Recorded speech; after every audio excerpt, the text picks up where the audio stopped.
Bonjour à toutes les trois, j'espère que vous avez passé un bon week-end. Donc aujourd'hui on va parler un peu de la correction de vos exercices, mais c'était très bien, vous avez bien compris l'image et vous avez bien compris le texte, d'accord? Mais on va discuter, on va parler un peu. Donc je vous avais ici donné ce dessin pour décrire l'image et aussi donner votre avis sur ce sujet. Alors, regardez ma leçon, j'explique. Donc, sur ce dessin, on voit rentrer une femme de son travail. Dans l'appartement, il y a 4 enfants et c'est le père de famille qui s'occupe du petit dernier. Alors vous voyez, le petit dernier, c'est le bébé. Donc la femme entre dans l'appartement avec son petit sac et le mari a le bébé sur lui. D'accord? Finalement, les rôles sont inversés. Alors vous pouvez voir que ce que les femmes faisaient avant, l'homme le fait aujourd'hui, et ce que les hommes faisaient avant, la femme le fait aujourd'hui. C'est-à-dire, la femme travaille à l'extérieur, c'est elle qui gagne l'argent du foyer, et l'homme s'occupe des enfants. Alors, on peut dire en français, c'est un homme au foyer. Il porte un tablier à petits mains. Alors pour moi, j'ai regardé le tablier et il tient le bébé dans ses bras. Donc il a une attitude très maternelle. Il est un peu comme une maman qui s'occupe de la cuisine, du ménage et des enfants. Mais si vous regardez les enfants semblent heureux. Donc peut-être que pour la famille, c'est tout à fait normal et pour les enfants, c'est tout à fait normal. C'est possible que la maman travaille à l'extérieur et que le papa reste à la maison pour s'occuper d'eux. Alors s'il vous plaît, vous regardez un peu ce texte, je vais lire et on va comprendre un peu la situation. Les nouveaux couples. Aujourd'hui, il n'y a plus beaucoup de jeunes femmes au foyer. La majorité des femmes qui ont des enfants travaillent. Elles ont donc un emploi du temps très chargé. Elles doivent travailler à l'extérieur, faire le ménage à la maison, les courses au supermarché, s'occuper des enfants. Bien sûr, les hommes changent aussi. De plus en plus, ils font les courses, la vaisselle, la cuisine et d'autres petits travaux dans la maison. Mais surtout, ils s'occupent de leurs enfants. Ils les accompagnent à l'école. Ils les gardent. Ils leur préparent à manger. Ils jouent avec eux. Il y a donc un vrai changement dans la société. Mais les femmes continuent à faire plus de choses à la maison que leur mari. Donc ici, ce texte nous explique que le travail des femmes à l'extérieur a fait changer la société. Les femmes qui sont allées à l'université, les femmes qui ont étudié et les femmes qui ont trouvé un travail et qui travaillent, tout ça a permis à la société de changer. Aujourd'hui, de plus en plus d'hommes s'occupent des enfants. Mais ce dessin n'est pas très représentatif de tous les Français et de toute la société française. Les femmes travaillent encore beaucoup pour leur travail, pour leurs enfants et s'occupent aussi du ménage, des courses, des devoirs, de la cuisine. D'accord? Donc ici, c'est une image un peu idéaliste de la nouvelle société française et de la nouvelle famille, mais il y en a. Hein, il y en a. Ok? Ensuite, sur le même sujet, je vous ai donné ce texte. D'accord? Donc, je vais lire le texte. Les nouveaux pères. J'ai décidé de prendre une année sabbatique par Jean-Christophe, 31 ans, Honfleur. Je suis en doctorat d'histoire et j'ai décidé de prendre une année sabbatique pour m'occuper de mes jumelles, Solène et Fanny. Ma compagne a repris son travail d'infirmière à l'hôpital, mais il se trouve à 70 km de chez nous. Elle ne rentre qu'un soir sur 2. Je suis très content de mon choix. Je pense que les mentalités ont évolué sur la question des pères au foyer. Il y a de plus en plus d'hommes qui font comme moi. Je ne suis pas le seul. Si vous êtes sûr de le vouloir, n'hésitez pas, par Fred, 42 ans, Strasbourg. Longtemps, j'ai pensé que mon travail était la chose la plus importante. Puis, quand je suis devenu père, ma vie a complètement changé. J'ai démissionné de mon poste d'ingénieur en 2014, à la naissance de mon 3e enfant. J'assume parfaitement mon choix. Quand on me demande ce que je fais, je dis que je me consacre à mes enfants et que le travail ne me manque pas, au contraire. Je suis vraiment moi, un homme qui a eu la chance de passer de sa passion pour son métier à sa passion pour ses enfants. J'ai appris à faire la cuisine et à faire les tâches ménagères. Mon conseil, si vous êtes sûr de le vouloir, n'hésitez pas. Donc ici, on regarde les questions. Donc on voit encore le dessin d'un père devant une école avec une poussette, Yumocha. Donc ce document, qu'est-ce que c'est? C'est un témoignage de 2 pères français qui ont décidé de s'occuper à plein temps. Alors vous connaissez le mot anglais part-time, mi-temps, d'accord? Et ici à plein temps, c'est-à-dire tous les jours, de leurs enfants et d'abandonner un moment ou pour toujours leur vie professionnelle.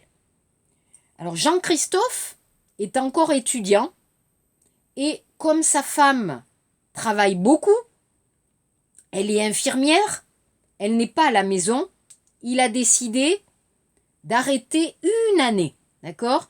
Il va prendre une année sabbatique pour s'occuper des enfants à cause de sa femme, parce qu'elle travaille loin et elle a un travail difficile.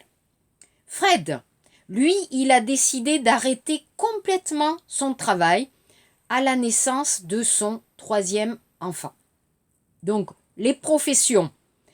Jean-Christophe, il est étudiant en doctorat, il est encore étudiant, mais peut-être qu'il travaille, mais on ne sait pas.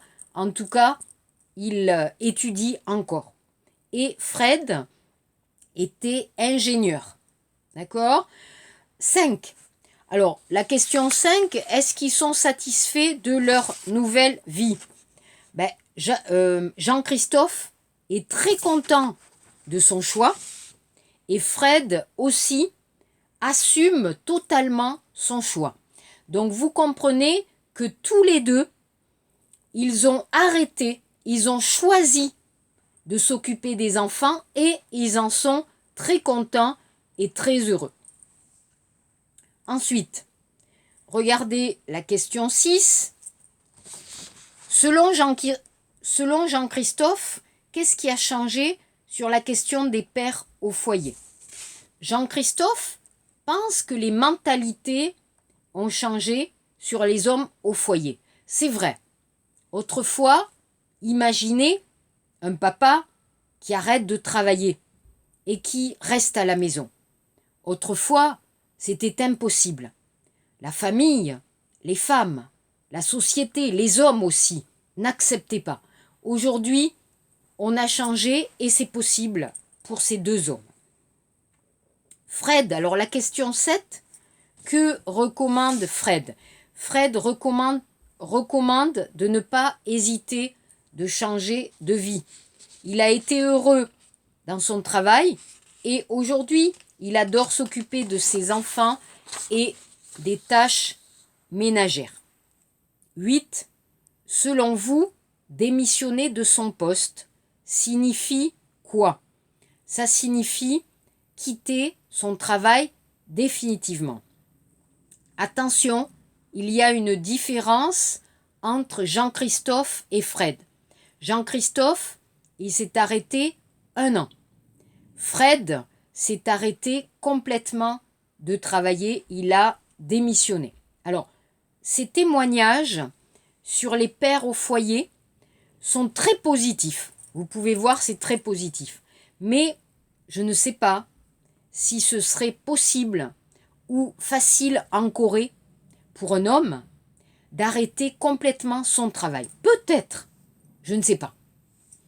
Vous avez aujourd'hui à la télévision des programmes comme Superman Torawata où on voit des papas qui s'occupent des enfants. Donc déjà, la société coréenne change et va changer parce que les femmes veulent travailler. Mais peut-être complètement arrêter le travail, ça sera difficile. Est-ce que la société coréenne va accepter? Est-ce que les femmes et les hommes vont accepter? Peut-être, peut-être pas aujourd'hui, mais dans quelque temps, pourquoi pas. Ok, alors on va reprendre, je vous avais donné les documents. Donc on va reprendre ce document, page 80. 80 pages. Et j'ai décidé de parler, alors vous vous souvenez, la semaine dernière, Chinanjoué, nous avons parlé du vocabulaire pour les sentiments, pour les émotions. Aujourd'hui, j'ai décidé et j'ai choisi le sentiment de l'amitié, d'accord, qui est différent de l'amour. Donc j'ai choisi ce sujet et j'ai choisi ce très joli poème d'Alfred de Musset qui écrit à son ami Victor Hugo. Donc je vais vous lire cette très jolie poésie. AMVH.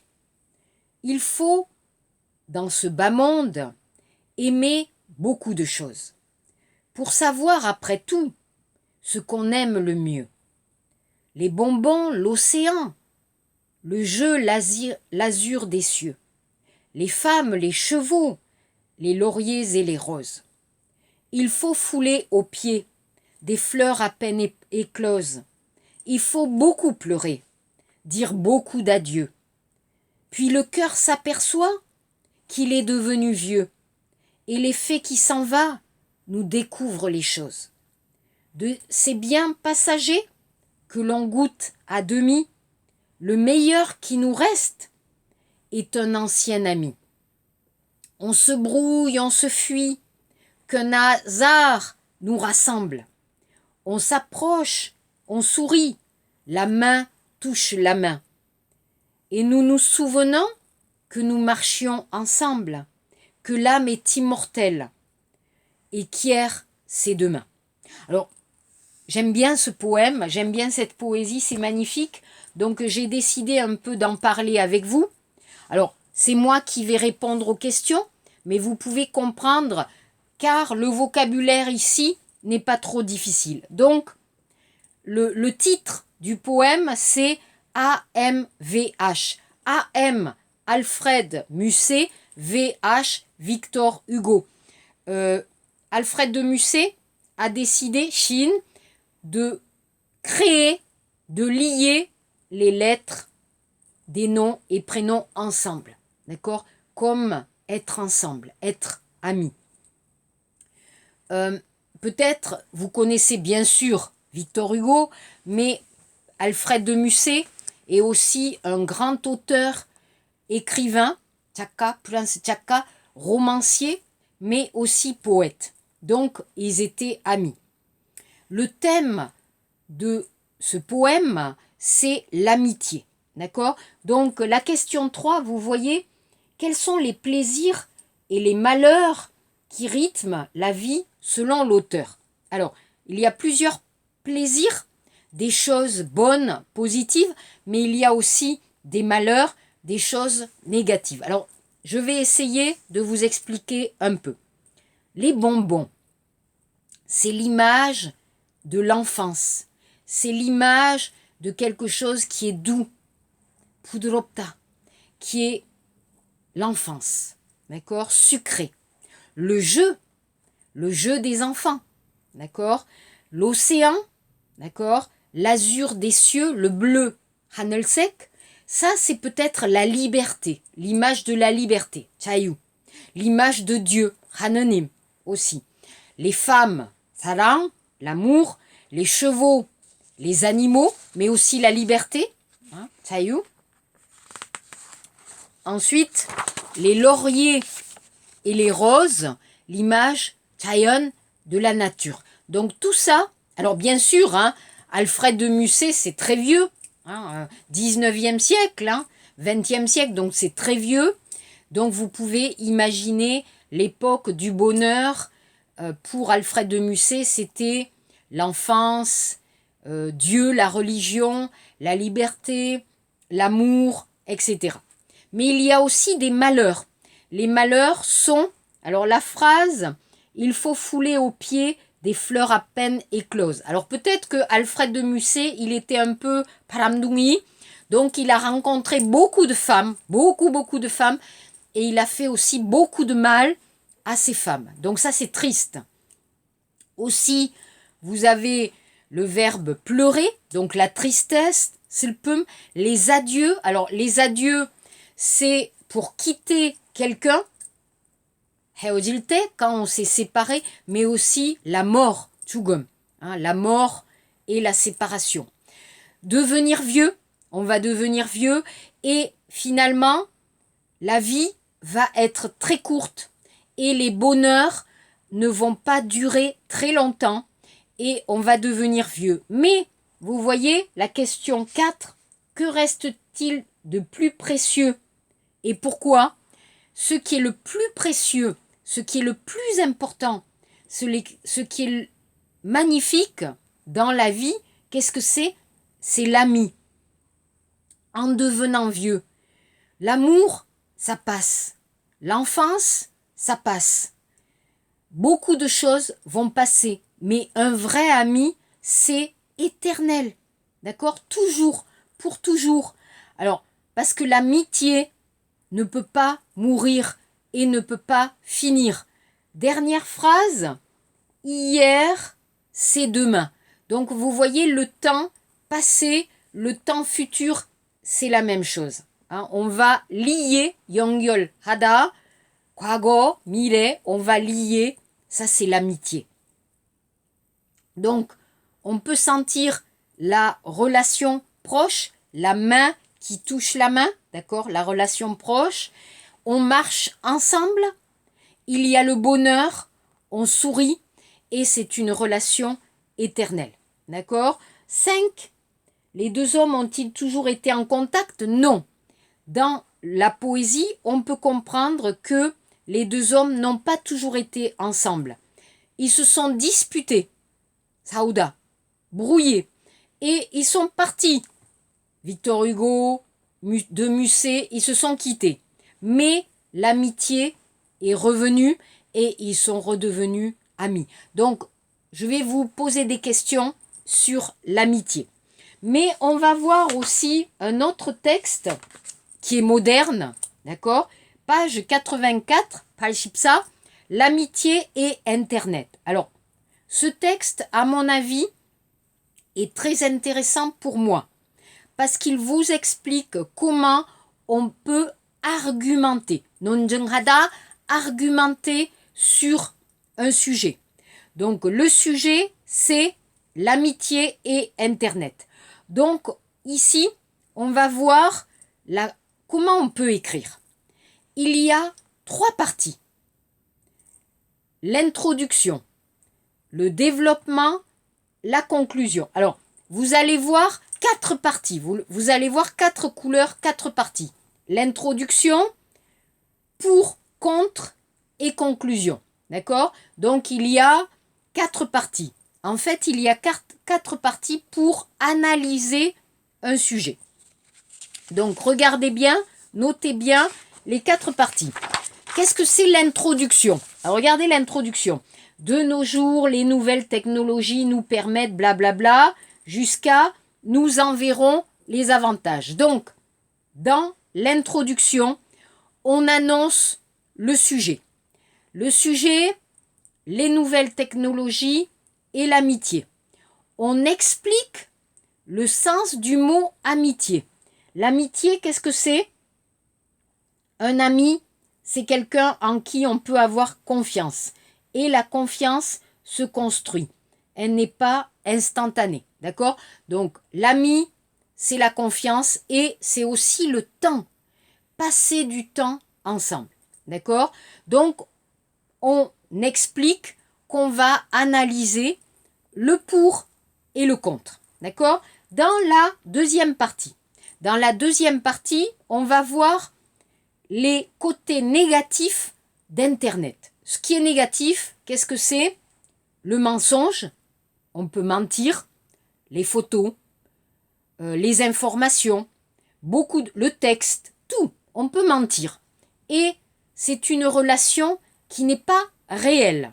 On utilise son smartphone, on utilise son ordinateur, on utilise Facebook, Instagram pour envoyer une information, mais peut-être ce n'est pas une vraie information et ce n'est pas une vraie relation. D'accord? Mais il y a aussi des avantages. Par exemple, vous aimez le sport, vous aimez la danse, vous aimez la France. Vous allez rencontrer sur Internet des personnes qui ont les mêmes passions.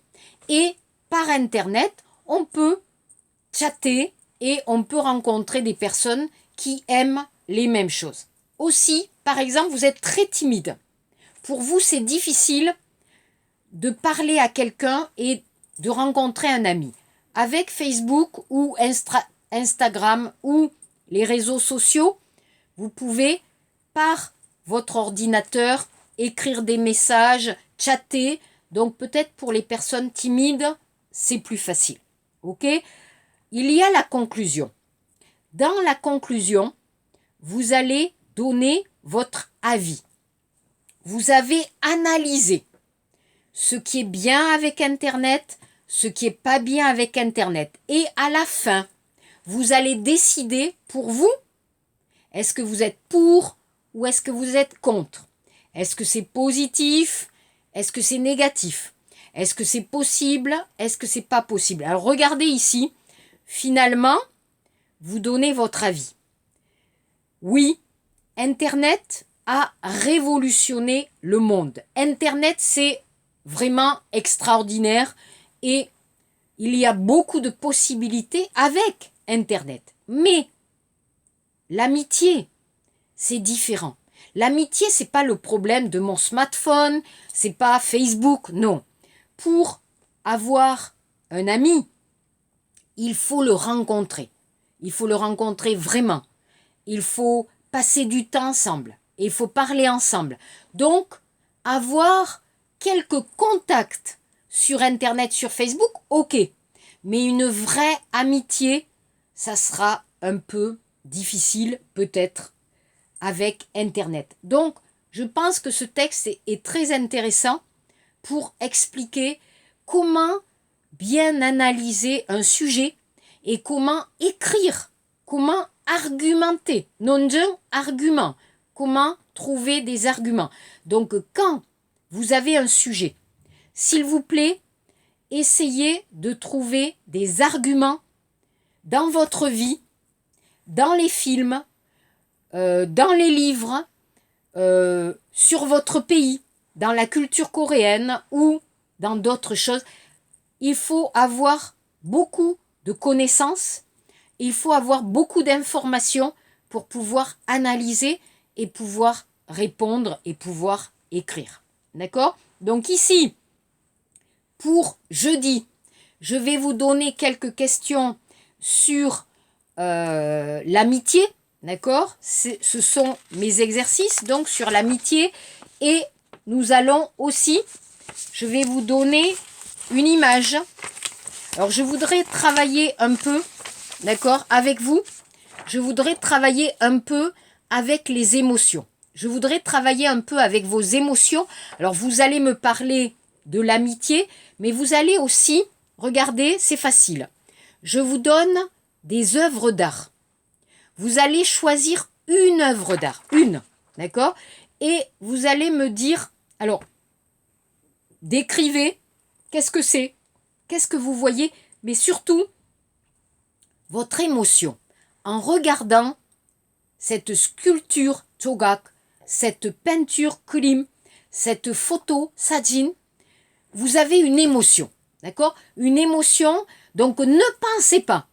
Ah, je regarde cette photo, je pense à ma famille, je suis triste, je suis heureuse, donc donnez-moi une émotion. Alors, n'écrivez pas beaucoup, une phrase, c'est ok, d'accord? Donc, on va voir un peu une émotion et l'art, Yesoul, et enfin, on va commencer aussi un nouveau sujet plus facile, peut-être. On va parler un peu des voyages.